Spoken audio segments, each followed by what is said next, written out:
Quelqu'un pourrait dire, bon, moi, dans ma vie, j'aimerais le risque zéro. Mais le risque zéro, ça n'existe pas. Et si quelqu'un disait, moi, c'est le risque zéro, là, ben ça veut dire que tu ne vis plus, là. Parce que dans la vie, il y aura toujours des imprévus. Il y a toujours des choses qui vont te surprendre. Et quand je veux le risque zéro, c'est comme si je ne vis plus, je me contente de vivoter. Et la vie, c'est beaucoup plus que ça. Alors, c'est ce qu'on veut nous dire. Si je veux être capable d'avancer dans la vie, puis on veut nous montrer qu'Abraham et Sarah l'ont fait, à un moment donné, peu importe dans quelle situation de votre vie, puis il y en a à différentes étapes de notre vie, il faut prendre des risques avec Dieu. Et de la même façon, dans l'Évangile d'aujourd'hui, ce qu'on va dire, dans l'Évangile d'aujourd'hui, Jésus va dire, restez en tenue de service et gardez vos lampes allumées. Je dirais ce qui est plus important dans la vie humaine, puis dans la vie spirituelle, c'est de garder nos lampes allumées. Ça veut dire quoi? Si je veux être capable dans la vie de ne pas faire du surplace, si je veux être capable dans la vie d'avancer, bien, à un moment donné, il faut que je sois habité par un feu intérieur qui m'amène vers l'avant. Qu'est-ce que ça fait d'avoir un feu intérieur? Un feu intérieur, quand tu as ça dans ta vie, là, ça te permet de bouger, ça te permet de marcher, ça te permet d'espérer.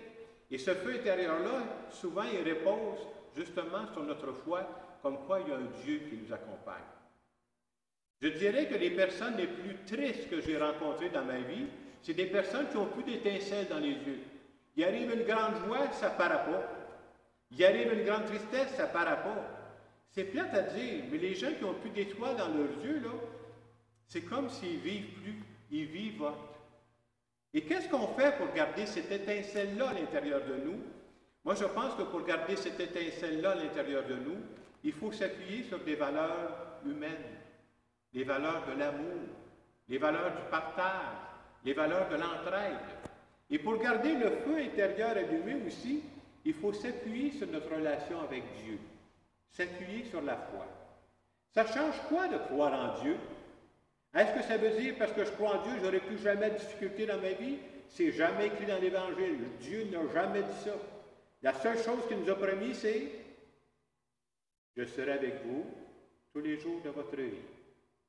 Et avoir la foi, c'est de croire que moi, dans la vie, je ne suis jamais seul. Et à partir du moment où je crois ça, que je ne suis jamais seul dans la vie, ça me donne le guts de ne pas lâcher. Ça me donne la force d'avancer. Ça me donne la force de surmonter les difficultés. C'est ça que ça vient faire, la foi, dans la vie. Et je dirais que garder nos lampes allumées, c'est probablement la plus grande mission qui nous est confiée. Hein? De faire en sorte que mon feu intérieur, que ce soit dans mon couple, que ce soit dans ma famille, que ce soit dans mon travail, que je garde ce feu intérieur qui me fait bouger. Je dirais que deux grandes responsabilités que nous avons. La responsabilité de garder notre feu intérieur allumé, garder nos lampes allumées, mais on a aussi la responsabilité de transmettre notre feu aux autres. Je n'existe pas, Dieu ne m'a pas donné la vie pour moi-même. La première raison pour laquelle je vis, ce n'est pas Jacques Lamoureux. Dieu m'a donné la vie parce qu'il savait que je pourrais rendre service à du monde. C'est pour ça qu'il nous a créés différents. Donc, oui, garder ma lampe allumée, mais en même temps, avoir ce souci, qu'est-ce que je peux donner aux autres? Il faudrait que le fait que je suis passé sur la planète, j'ai pu contribuer à faire un monde meilleur. Et bien entendu, dans nos rêves, on aimerait toucher toutes les personnes autour de nous. Ça, c'est dans nos rêves. On n'est pas capable de faire ça. Mais à chaque fois que je touche une personne, ça vaut la peine. Je suis en train de donner la vie à ce moment-là. Et pour illustrer un peu ce que je vais vous dire, j'ai pensé vous conter une parabole moderne. Vous savez que Jésus parlait souvent en parabole. C'est quoi une parabole? C'est une histoire inventée dans laquelle on veut nous passer un message. Alors, je vous conte ma parabole moderne. Comme toutes les paraboles, ça commence par « Il était une fois, once upon a time, il était une fois un homme sage qui tout le matin allait marcher le long de la mer. » Parce que pour lui, c'était sa routine du matin. Et pendant qu'il marchait le long de la mer, il en profitait pour prier, il en profitait pour méditer. Et un bon matin, pendant qu'il marchait le long de la mer, il a aperçu au loin une silhouette, mais il ne savait pas ce qui se passait là. Il a continué de marcher, et plus il s'est approché, Puis il s'est rendu compte qu'il y avait quelqu'un qui se penchait, qui ramassait quelque chose, puis il relançait ça dans l'eau. Alors, quand il a continué d'avancer, il a rencontré un jeune garçon, puis il lui a dit, « Qu'est-ce que tu fais là? » Et le jeune garçon lui a expliqué ceci. Il dit, « Ce que je fais là, il dit, je me penche le long de la mer, puis je ramasse des étoiles de mer. » Il dit, ces étoiles de mer-là, je les ai eues sur le côté, parce que quand il y a eu la marée basse, ils sont restés là. Il dit, si je ne les relance pas à la mer, qu'est-ce qu'ils vont faire? Ils vont mourir. Alors, c'est ça que je fais. Oui, mais le monsieur, il dit, c'est bien beau ton affaire, mon jeune, tu n'as pas d'expérience, toi, là. Mais dis-tu au courant qu'il y a des kilomètres puis des kilomètres de plage, là? Tu ne seras jamais capable de faire ça. Et vous savez ce que le jeune garçon lui a répondu? Le jeune garçon, quand il a dit ça, il s'est penché, il a ramassé l'étoile par terre, puis il l'a relancée à l'eau. Et ce qu'il a dit au vieux sage, il dit, je sais que je ne serai pas capable de ramasser toutes les étoiles de la mer, mais pour celles que je viens de relancer à l'eau, ça change tout. Ça vaut la peine, ne serait-ce que pour celle-là.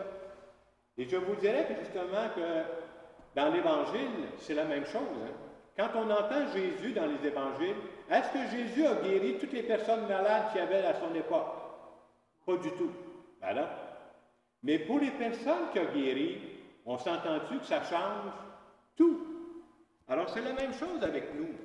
Nous autres aussi, on est là sur la terre, puis des fois on essaie de faire le bien, on n'est pas capable de rejoindre tout le monde, mais à partir du moment où on agit en faisant le bien, en ayant le souci des autres, on est capable de changer la vie des autres. Et quand on regarde dans nos propres vies, moi, si je n'avais pas rencontré telle personne, ça doit être la même chose pour vous, telle autre personne, tu dis, je ne serais pas la personne que je suis aujourd'hui. Alors, c'est ça qui est encourageant. Alors, à travers cette parole de Dieu, la fin de semaine, justement, on veut se faire dire qu'on est sur la terre pour entretenir notre feu sacré, mais aussi pour le transmettre aux autres. En terminant cette homélie, j'aimerais tout simplement faire une prière en notre nom à tous.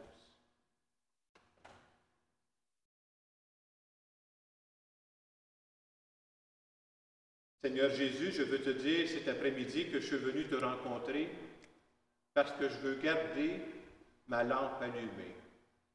Je veux garder mon feu intérieur bien vivant. Et non seulement je veux garder ma lampe allumée, je veux participer à ce monde en partageant avec les autres ce feu intérieur que j'ai. Et je veux te dire merci d'être présent dans ma vie à tous les jours, à tout moment. Amen.